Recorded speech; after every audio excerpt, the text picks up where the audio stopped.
Ziceau ceva că e medieval, e fortificat și ceva cu pirați? Nu știu, zici că e fortificat și medieval, adică uite-l. Pentru că îți oferă niște peisaje ca... Ce să mai... Ca...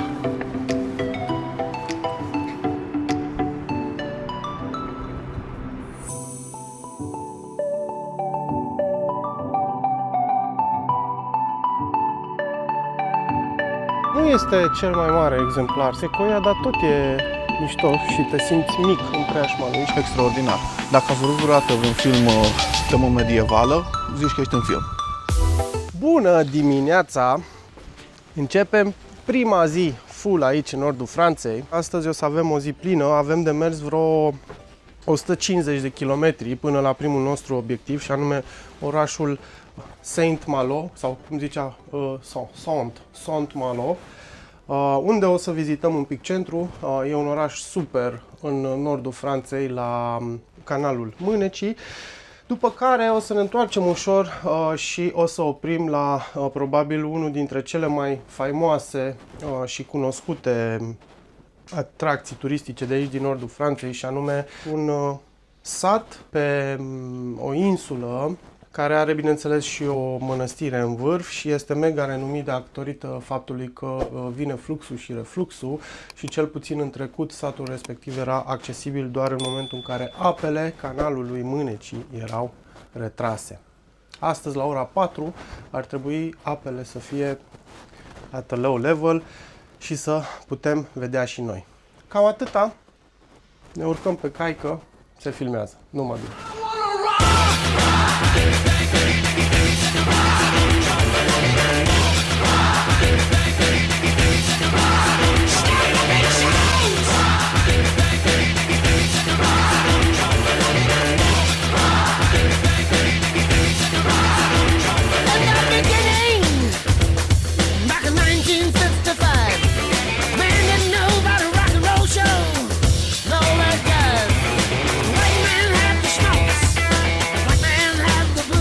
Bobiță, unde suntem?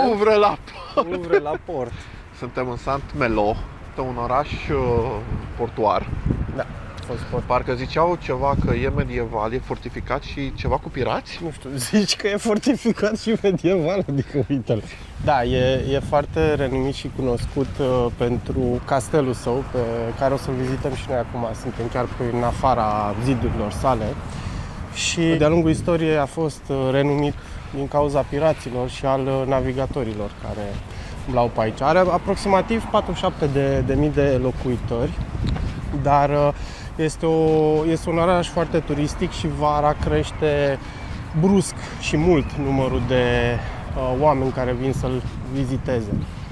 Noi suntem acum chiar în centru vechi, centru istoric. Îmi place cum au amenajat, găsești parcări unde să lași mașina. Exact asta zicea Horia cu Ouvre la port, că am ajuns la o parcare și nu puteam să intrăm. Vedeam că e un loc liber și am apăsat acolo să vorbesc cu o tanti și aia mi-a zis bonjour și eu am țipat la ea Ouvre la port și după aia nu s-a mai auzit absolut nimic. Dar ne-au scripat un bilet la un moment dat. Dar totuși ne-a dat un bilet. No. Deci începutul e bun. Ajungem la The Big Gate, care este aici. O să facem stânga ca să intrăm în fostul oraș vechi, în cetățuie.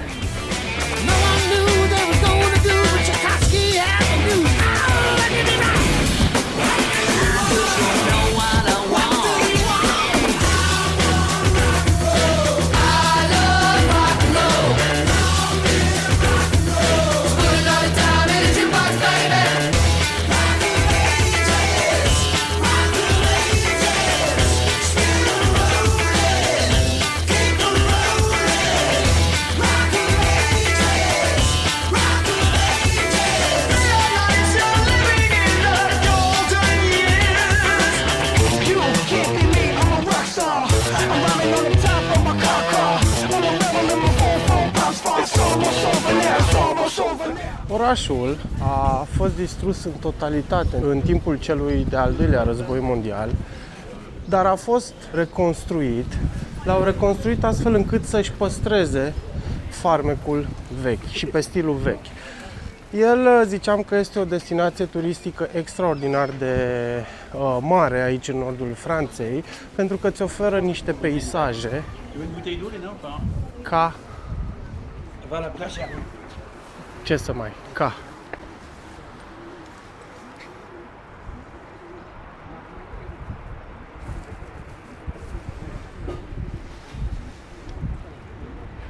And it came to pass, the rock and roll was born. Love across the land, every rock and band rolling up a stone. And the guitar man got famous, the business man got rich, and everybody was a superstar with a singing rich. Oh, give me rock. I just don't know what I want.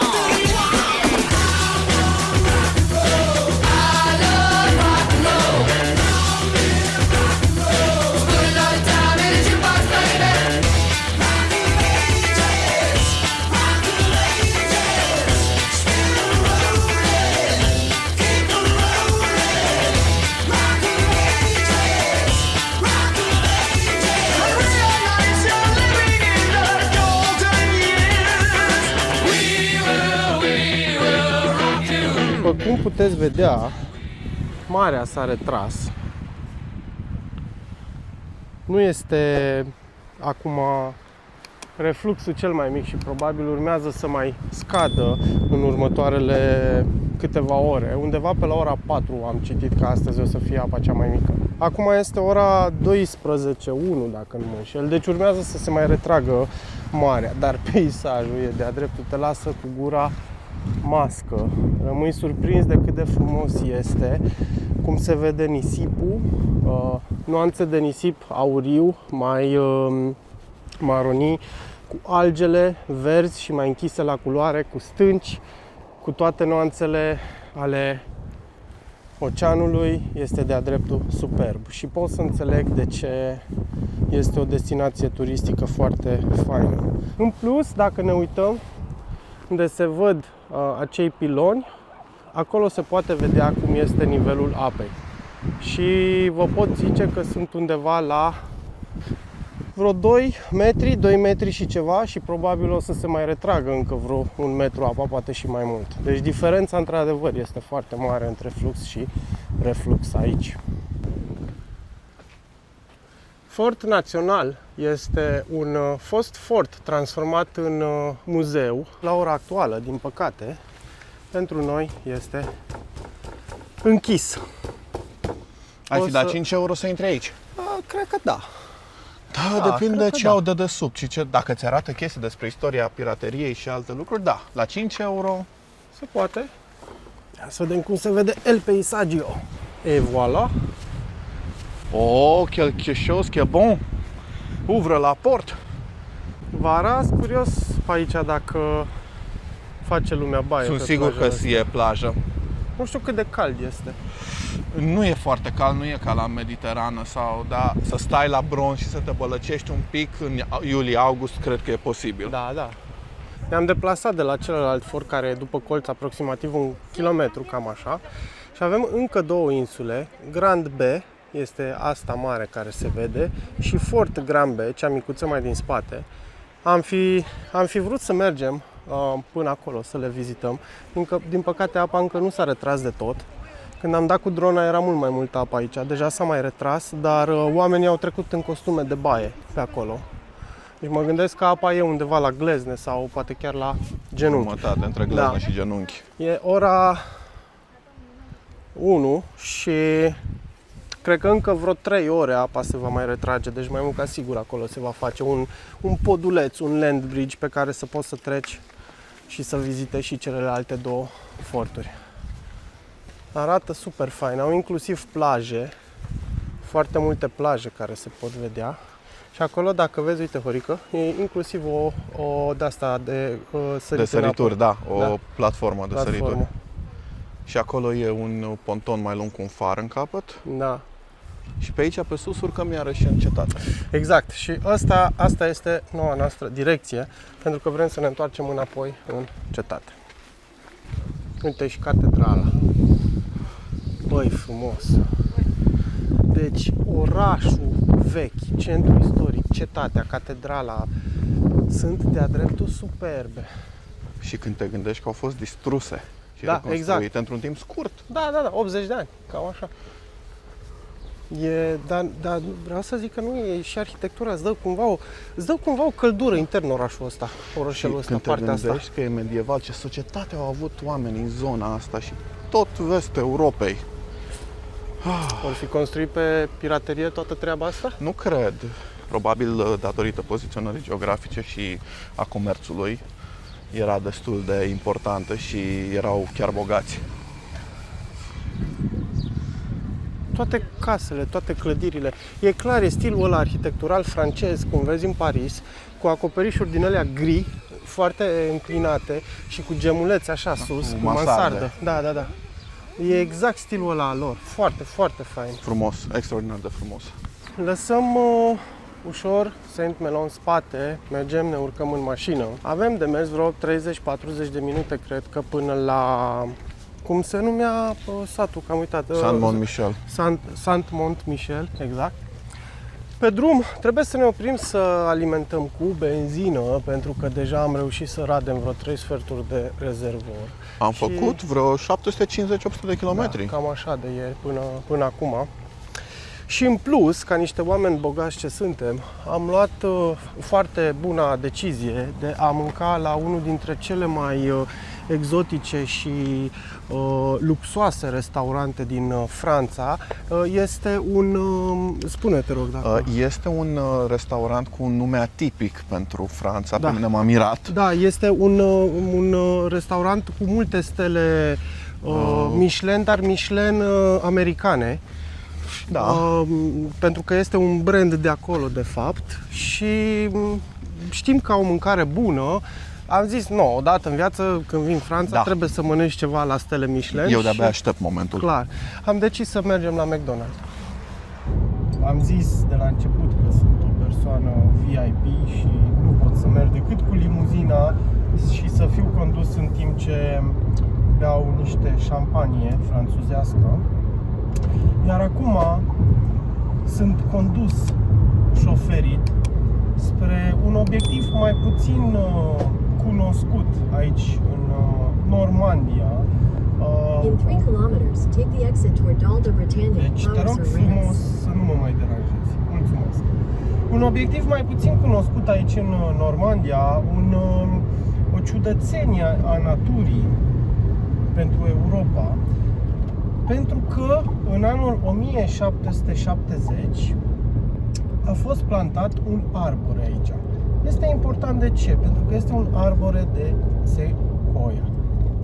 Știm că arborii aceștia sunt indigeni continentului american și nu celui european. Și am zis, dacă toți suntem aici, nu putem rata ocazia să vedem un așa maestos arbore.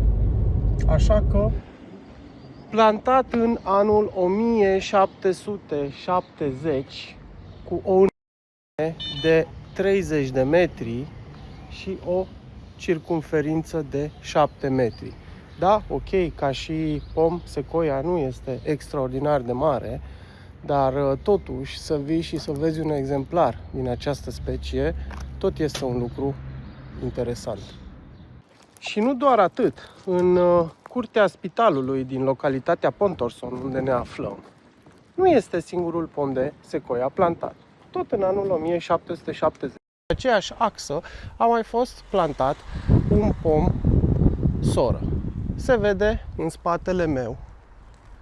Dintre cei doi pomi plantați, acesta totuși a crescut mai mare.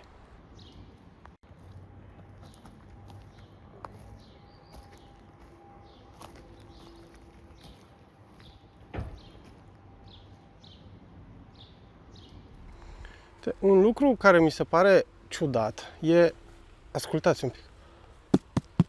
Se aude ca și cum ar fi gol, mort, așa, nu știu.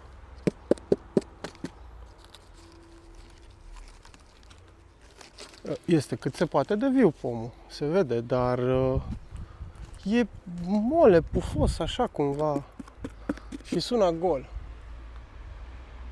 Ziceam, nu este cel mai mare exemplar sau printre cei mai mari exemplari de secoia, dar tot e mișto și te simți mic în preajma lui și îți dai seama că pomii ăștia au sute de ani și pot trăi încă sute de ani dacă sunt îngrijiți și este grijă de ei. Mă mir că s-au aclimatizat aici în nordul Franței pentru că știu că iernile nu sunt chiar blânde. Da, super fain. Următoarea oprire, Mont Saint-Michel. Partea nașpa. Parcarea este la vreo 3 km jumate de mănăstire în sine. Și pe lângă faptul că este la 3 km jumate, ți-a cam vreo oră să mergi pe jos, mai costă și 16 euro pentru 3 ore. Ceea ce mi se pare de-a dreptul imens de mult. Insula Mont Saint-Michel este o biserică fortificată, iar la poalele acesteia se află un sat medieval. Construcția bisericii a început în anul 708 și se află în golful Saint-Malo, la granița dintre Bretania și Normandia. De-a lungul timpului a fost un foarte important centru cultural, religios și de pelerinaj și în plus față de toate astea este cunoscută pentru faptul că nu a putut fi cucerită niciodată în timpul războiului celor 100 de ani.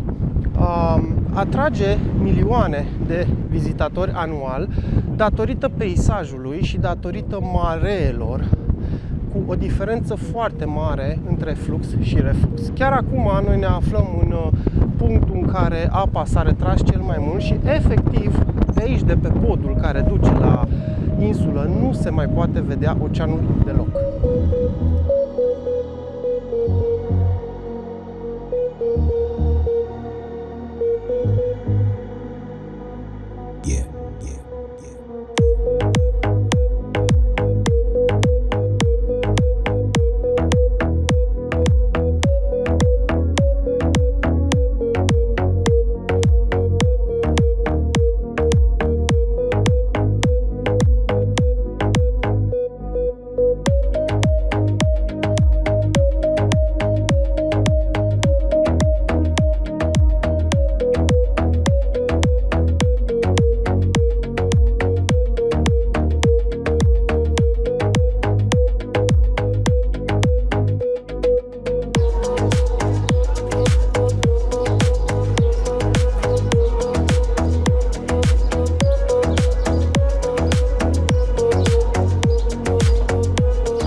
Satul și biserica au fost incluse în patrimoniul UNESCO în anul 1979 și dacă vrei să vizitezi satul, este gratuit, ceea ce facem și noi acum. Găsești aici restaurante, hoteluri, cazări, iar există, bineînțeles, oameni care și trăiesc aici la ora actuală. Într-adevăr, se închide la ora 7 seara, deci după ora 7 seara nu poți să mai intri să vizitezi decât dacă ai cazare sau stai aici la cineva.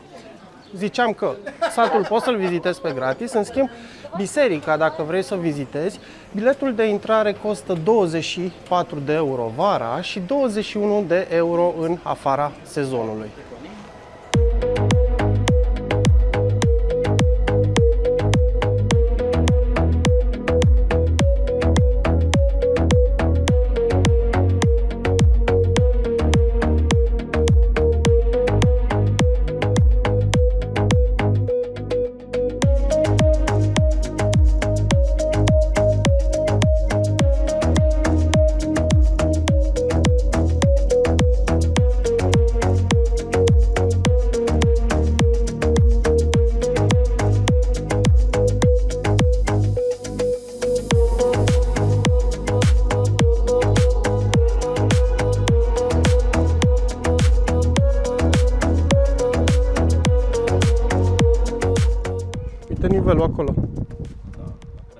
Deci îți urca până aici, sigur e de bărcuțe. Și astea, uite, că mai sunt niște cioace și pe aici. Le-am văzut. Hai să riscăm așa o tură, să vedem dacă reușim să dăm un... Dacă reușim să dăm un înconjor, pentru că ușor o să înceapă să crească și nivelul apei. Aici este un râu care se scurge din partea aia către ocean. Deși, dacă te uiți, deci efectiv vezi orizontul, dar apa, oceanul nu-l mai vezi. Nu se mai vede.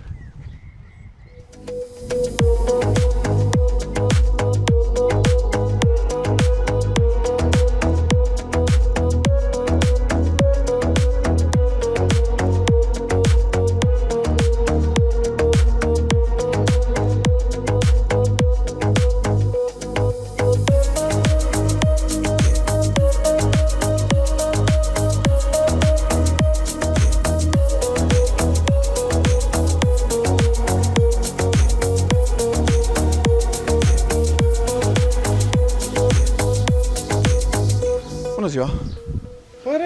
Părerea mea despre acest loc, extraordinar. Deci, dacă ați văzut vreodată vreun film cu temă medievală, zici că ești în film. E extraordinar. Sunt case cu fațade de lemn, nu știu dacă imită sau sunt originale, zidurile care arată... Nu știu, dacă ai o mică pasiune pentru era medievală, este extraordinar aici. Foarte bine conservat, foarte aglomerat. Asta este nasol și vorba lui Silviu, probabil în timpul verii și mai ales în weekenduri, aici e ca pe stadion. Nu cred că ai loc să te miști. Da, exact cum zicea și Bob. Super fain, am greșit prima oară când am zis, este 13 euro intrarea sus la abație. Clar merită să vii să-l vizitezi. Orășelul, satul, sătucul este superb și acum pe seară, cum s-a mai și golit de turiști, este și mai gol și arată splendid, uitați-vă.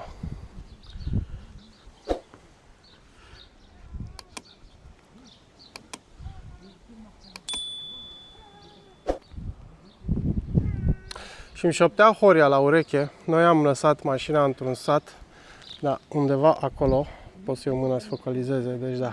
3-4 km în direcția aia. Între casele acelea, acolo am lăsat mașina, avem de mers vreo 3 km pe jos, printr-o stână de oi. Bun, cam asta mare, ne vedem la mașină.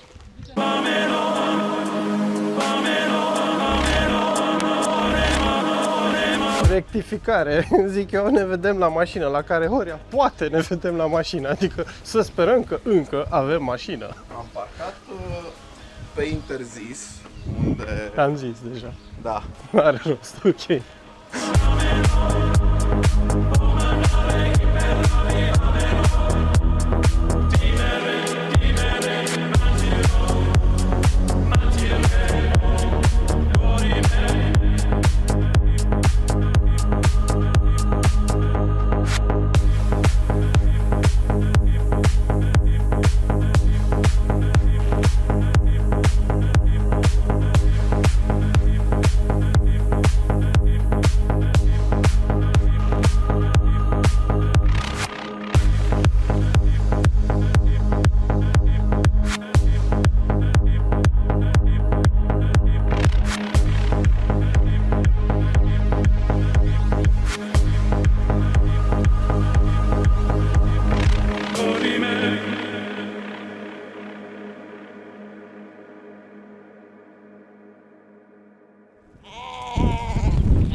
Și uite așa se termină și ziua noastră.